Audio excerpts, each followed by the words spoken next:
Todos hemos oído hablar del derecho romano, ¿cierto? Es la base de muchísimos de nuestros sistemas legales. Pero, ¿de dónde viene exactamente? Les adelanto algo. Lejos de ser un código perfecto que cayó del cielo, nació de una de las luchas sociales más profundas de la historia. Vamos a descubrir juntos cómo un amargo conflicto de clases le dio forma a un sistema legal que, bueno, terminaría cambiando el mundo. El jurista francés Cristóbal de Thou lo llamó la razón escrita. Una frase potentísima que captura su esencia, un sistema legal que no se basa en el capricho, sino en la lógica, en el análisis, en la equidad. Un ideal que, la verdad, ha resonado por siglos y siglos. Y esa es la gran pregunta. ¿Cómo es que un sistema local para una ciudad se transforma en la ley modelo para el mundo?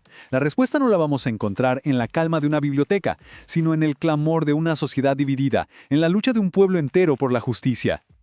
Para entender de dónde sale el derecho romano, primero hay que entender la fractura que existía en la sociedad romana primitiva. No era una ciudad unida, para nada. Eran en realidad dos mundos conviviendo en un mismo lugar. Por un lado estaban los patricios. Eran la nobleza, los descendientes de los fundadores, la élite. Lo tenían todo: el poder político, los cargos importantes, el control del Estado. Por otro lado, los plebeyos, la multitud. Estaban excluidos de todo, no podían casarse con patricios y, lo más duro, debían obedecer leyes en cuya creación no tenían ni voz ni voto, una desigualdad total. Y aquí está el punto crucial de todo esto. La ley se basaba en la costumbre, en los mores maiorum, las tradiciones de los antepasados. ¿Y quién interpretaba esas costumbres? Pues los magistrados patricios. Esto convertía la justicia en un arma. Un poder arbitrario en manos de los patricios, que podían usarla como se les antojara contra los plebeyos, dejándolos completamente indefensos. Pero los plebeyos no se quedaron de brazos cruzados. Claro que no. Lo que sigue es la historia de una lucha de siglos para conseguir representación y poder decidir sobre su propio destino. El primer quiebre en el sistema llegó con las reformas servianas. Se creó un censo que clasificaba a los ciudadanos, pero ya no por su linaje, sino por su riqueza. Esto llevó a una nueva asamblea, la Comitia Centuriata, donde los plebeyos, al menos los que tenían propiedades, podían votar. Fue un cambio sísmico. Por primera vez, el poder ya no dependía exclusivamente de la cuna, sino también del dinero. Se había abierto una rendija en la puerta de la participación política. Sin embargo, esto no fue suficiente, ni de cerca. El poder real seguía concentrado en las clases más ricas. Mientras tanto, las guerras constantes llevaban a los plebeyos pobres a endeudarse con los patricios. Las deudas eran tan aplastantes que muchos terminaban como esclavos de sus acreedores. La situación era simplemente insostenible. Y así sucedió lo impensable. En el año 260 de Roma, los plebeyos tomaron una decisión radical. Se fueron. Abandonaron la ciudad en masa, en un acto de secesión, paralizándola por completo. Fue la primera huelga general de la historia. Sin su gente, Roma no era nada. Desesperados, los patricios tuvieron que ceder. El resultado fue la creación de una de las figuras más poderosas de la República, el tribuno de la plebe. Y el poder que se les otorgó fue inmenso.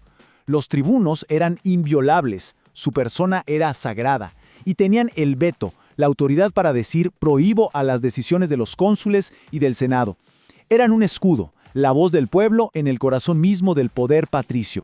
Con la representación ya asegurada, los plebeyos apuntaron a su siguiente objetivo, uno que cambiaría la naturaleza misma de la justicia romana para siempre.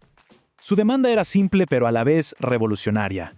Querían que la ley se escribiera, que dejara de ser un secreto en manos de los magistrados y se convirtiera en un código público, permanente, accesible para todos, sin importar su clase social.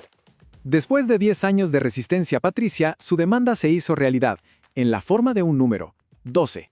La ley de las 12 tablas, grabada en bronce y expuesta en el foro para que todos la vieran. Fue un cambio monumental.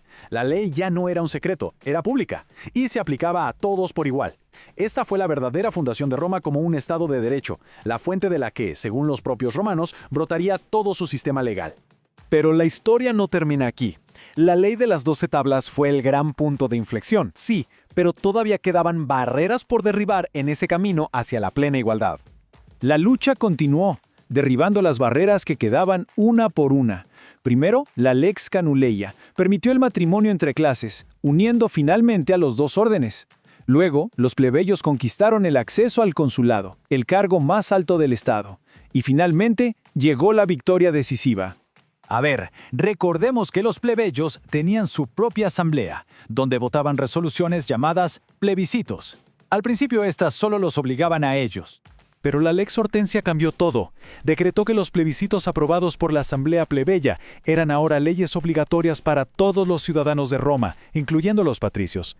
La transformación estaba completa. El poder legislativo ya no era un monopolio. La voz de la plebe se había convertido, por fin, en la voz de toda la República. Y así volvemos al principio. El derecho romano no nació como razón escrita. Se convirtió en ello. Fue moldeado, refinado y universalizado a través de una lucha constante por la igualdad. Su grandeza no radica en un origen perfecto, sino en su capacidad de evolucionar, de pasar de ser una herramienta de privilegio a un principio de justicia para todos.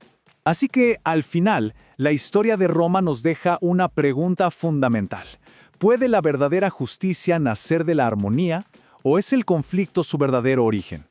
Quizás, los sistemas legales más duraderos no son los que se escriben en paz, sino los que se forjan en el fuego de la lucha por la igualdad.